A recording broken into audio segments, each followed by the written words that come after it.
How did you both get to becoming Dr. Ruth? Each of you had your own way of getting there. Like, how did you get in the role? How did you start directing Well, it? I was hired to understudy, and that was the beginning. I didn't know it was the beginning of this path going on. I thought, yeah.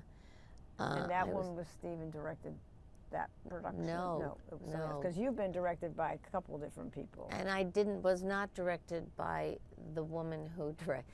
It was Julianne Boyd. Yes, Julianne Boyd. I didn't get to work with her as a director, and I think that was probably good. But you got to work with the. But I got to work with him, yeah. and the thing is, Mark St. Germain knew me and had seen me in a lot of stuff at EST over the years, I guess, and he was a fan of mine.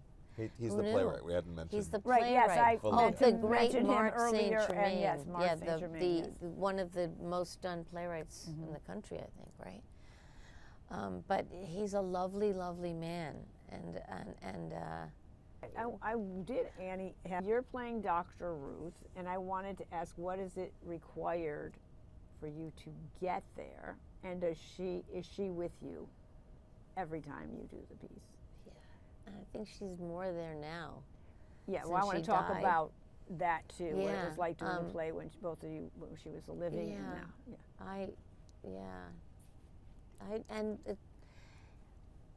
See, I don't know words to say.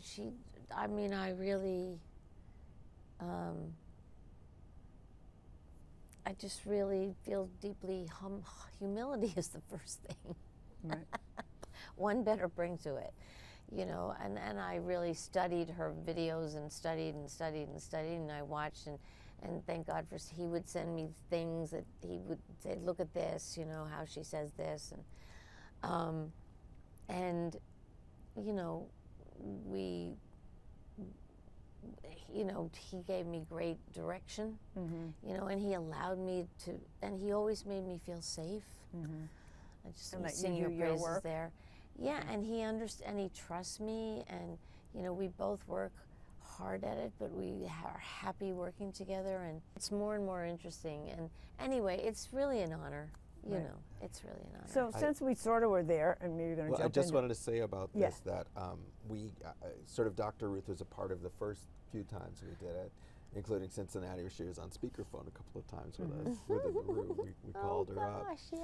But this last time, you know, with her gone now. Yeah, I wondered how it was different. Well, with her children, who are our friends, Joel and Miriam, Miriam and Joel both, that we've. I've known them. I met them when I was a kid and beyond, and they were just so generous in terms of the things that they shared with us. And they both came to see the show and gave Annie the seal of approval. Well, Annie told me after Miriam said what she said, I don't need anybody to say anything else ever again. That you really had her, but you had her in a way that she could understand her mother even more. That you said to me about... The play gives a little bit more of an emotional journey than Dr. Ruth may have given. She didn't show a lot of emotion. She was But she knew it was there in her mother, play, and I think you made that visible for her. It's an amazing thing, playing and having to show, and it being the right thing to do, but, you know, I don't let myself burst out crying. You know, I would honor that, you know, but I feel it, you know, the emotion. Yeah, and she was able to, and she would say in the books, you know, like, and when they took me out on for fireworks, that's one time I really missed Fred. She missed Fred. When the fireworks, he loved fireworks, and I felt that viscerally.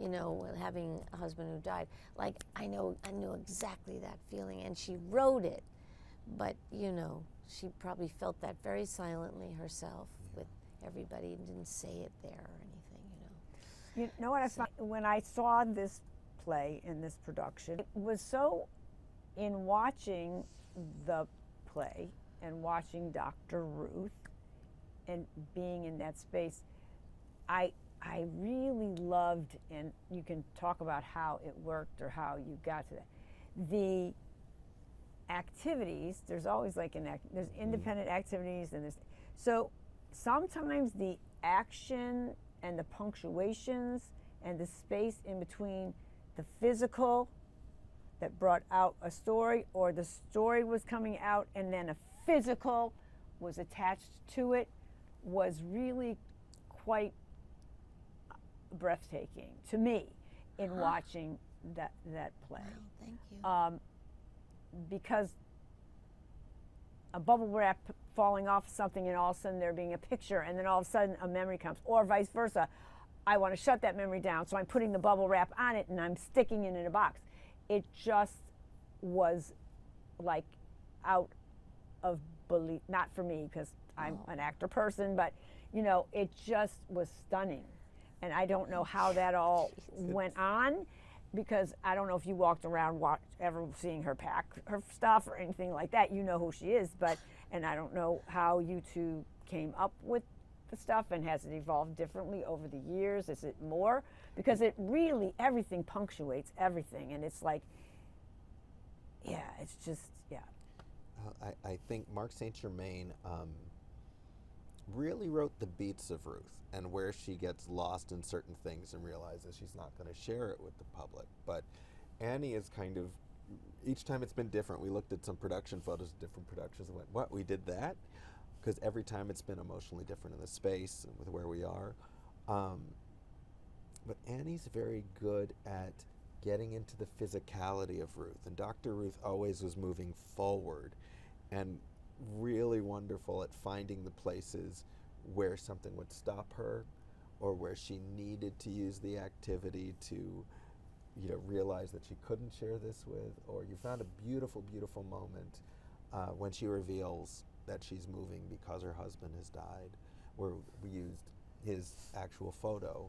And Right. Annie, for this woman that's never stopped, found a beautiful silence and a way of caretaking how to wrap that photo, Yeah. and kissing that photo, and you know, Yeah, I do with remember. such love. And you also are really wonderful at endowing all the objects on the stage and operating with them differently of how she would. You know, it was, even though she was a pack rat and things were all over the place, she knew what things meant to her. She knew where they were. You know, she knew how she'd handle them when she shared them. You know, like grandchildren can't play with a dollhouse, and the audience would never touch that music box or the dollhouse.